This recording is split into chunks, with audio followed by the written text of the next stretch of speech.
Let's talk about one of the most misunderstood behaviors in modern life. Depending upon who you ask, masturbation is either completely healthy or it's quietly undermining your motivation, your relationships, and your sexual performance. And here's what I want you to know. Both sides are arguing about the behavior, but very few people are talking about the brain. Because the real question is not, is masturbation good or bad? The real question is, what is your brain learning from it? This video is brought to you by my HarperCollins published book, Mind Over Explicit Matter. If you're ready to quit porn and reclaim your life mentally and physically, go over to drtrishleigh.com/book. I'm Dr. Trish Leigh, cognitive neuroscientist. Let's dive in. Now, the experience of a regulated brain is very different from the experience of a brain that's overstimulated, distracted, stressed, and constantly seeking artificially high reward. And that distinction changes everything. Okay, we have to start with dopamine because we are living through the greatest reward experiment in human history. Your brain evolved in a world where effort came first and reward came second, right? Hunt first, eat second. Work first, reward second. Modern life has reversed that equation. Now reward is available instantly through scrolling, gaming, pornography, sports betting, social media, drama, and endless digital novelty. And here's what most people misunderstand. Dopamine isn't pleasure. It's pursuit. It's anticipation. It's the neurological signal, keep going. So when masturbation becomes repeatedly paired with endless novelty, fantasy loops, multiple tabs, or hyperstimulating content, the brain begins learning that fast reward is easier than meaningful reward. And that, my friend, is where the trouble begins. At first, nothing feels wrong. It feels normal. Maybe it helps you relax. Maybe it helps you fall asleep or takes the edge off a stressful day. But over time, subtle shifts begin showing up.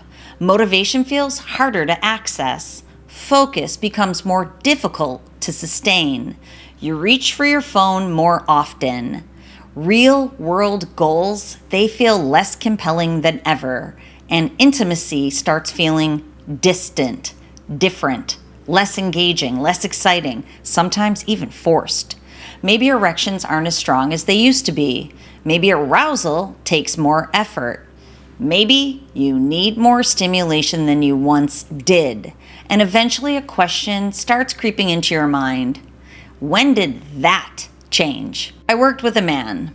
Let's call him Jason. He had a successful career, a great relationship, and he was driven and disciplined, the kind of person people assume has everything together. But something had shifted for him. His motivation was fading.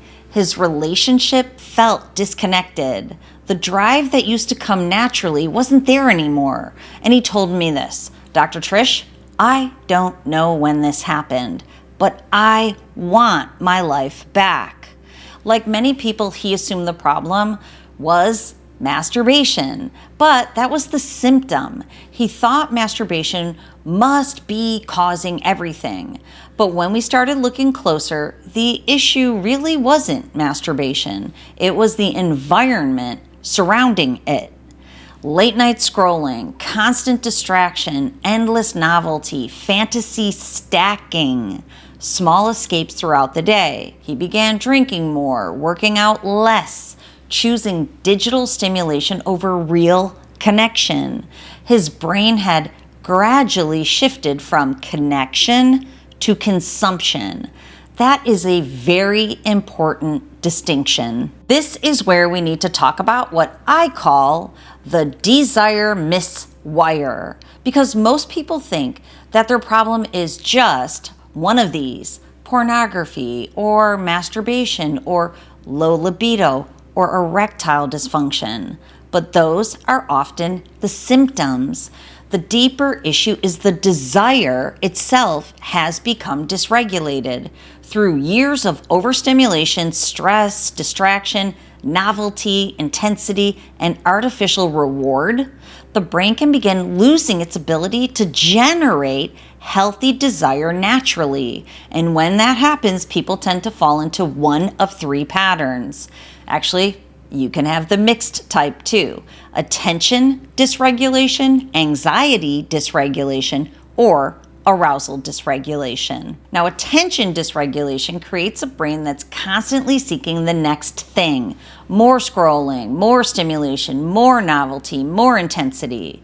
In that state, masturbation becomes another reward-seeking behavior.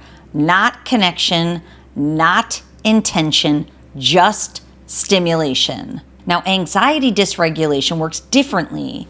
Here, masturbation becomes emotional relief, a coping strategy, a temporary escape from pressure, loneliness, stress, or overwhelm. Less, I want this; more, I need this. And then there's arousal dysregulation. This is where the nervous system adapts to repeated exposure of novelty, fantasy, escalation, hyperstimulation, intensity. The brain begins expecting more intensity to generate the same response. Over time, people can experience symptoms across this full spectrum of the desire miswire, including reduced libido, erectile dysfunction, delayed ejaculation, difficulty becoming aroused, or simply feeling disconnected from desire itself. Which is why the question isn't whether masturbation is healthy or unhealthy. The question is, what is your brain learning every single time that you do it? Okay, now let's be fair here. Science does not show that masturbation itself is inherently harmful. Moderate masturbation has been associated with stress reduction, relaxation, mood improvement, and better sleep, especially for those who don't have a compulsive behavior or are hooked on it. So this conversation isn't about declaring masturbation good or bad. It's about understanding context, because the context changes everything. When researchers study compulsive sexual behavior, particularly when it's paired with endless novelty, explicit content, escalation, and hyperstimulation, the picture starts to change.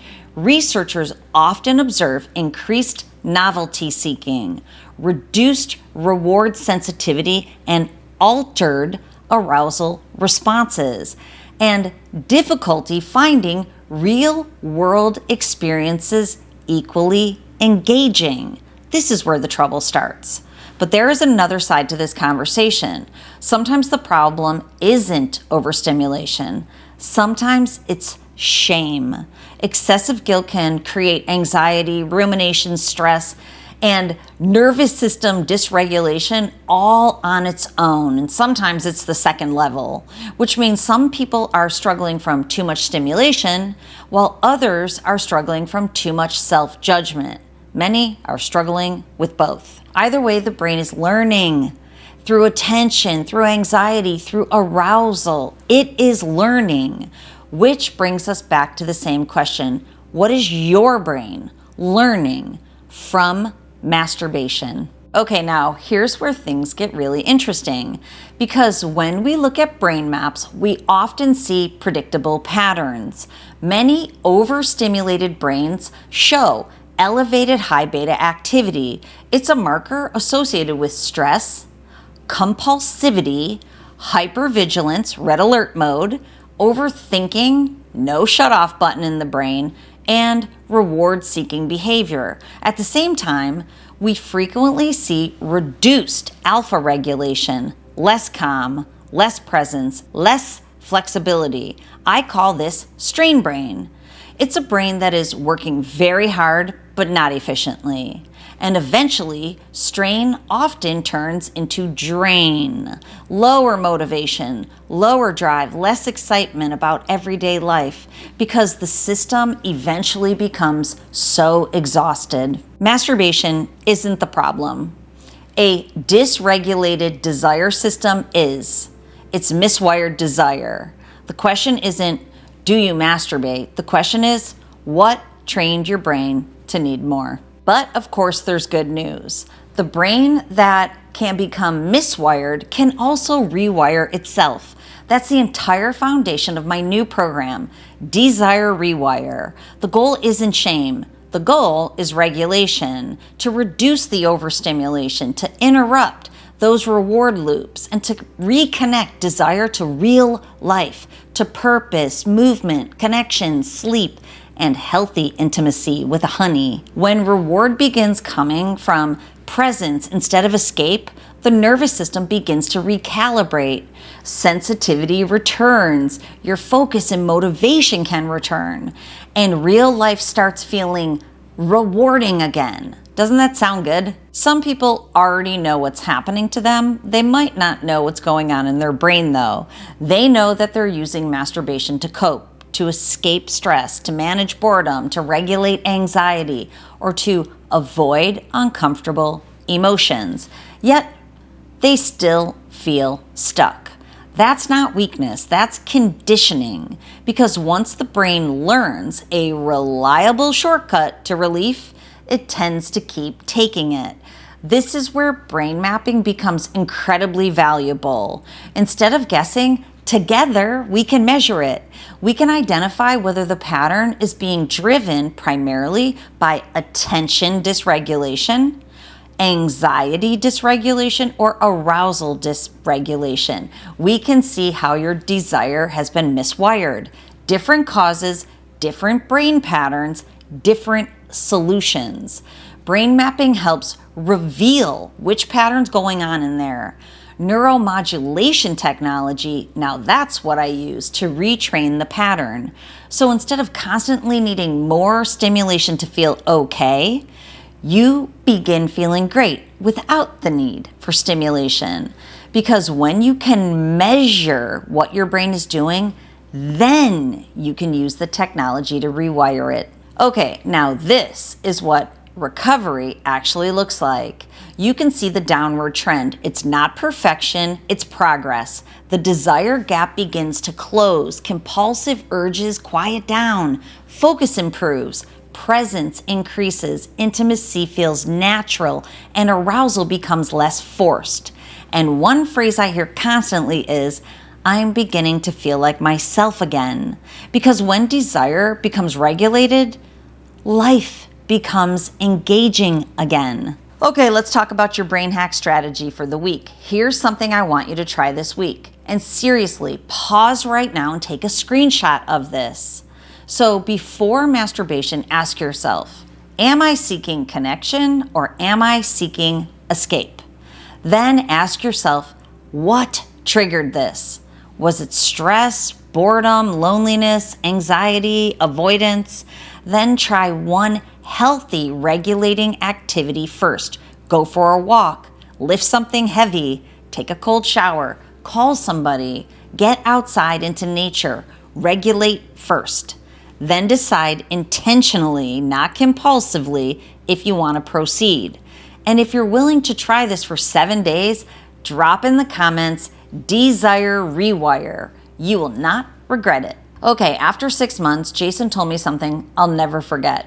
He said, I stopped using escape to avoid my life, and I started avoiding escape so I could enjoy my life.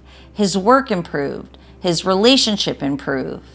Sex felt more connected, pleasurable, and joyful than it had in years. He even chose to leave social media because he could finally feel how much attention it was taking from his life.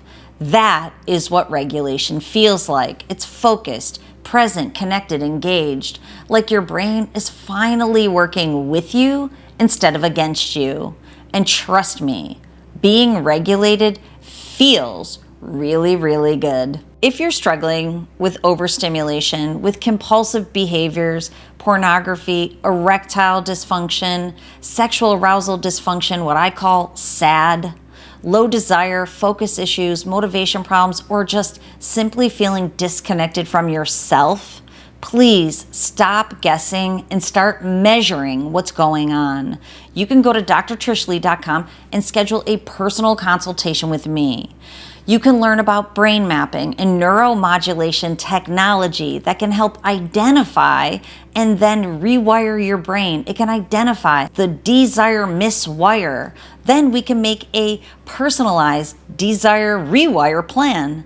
Because when you measure your brain, then, only then, can you really change it intentionally. Okay, remember, my friend, please control your brain or it will control you. I'll see you next time.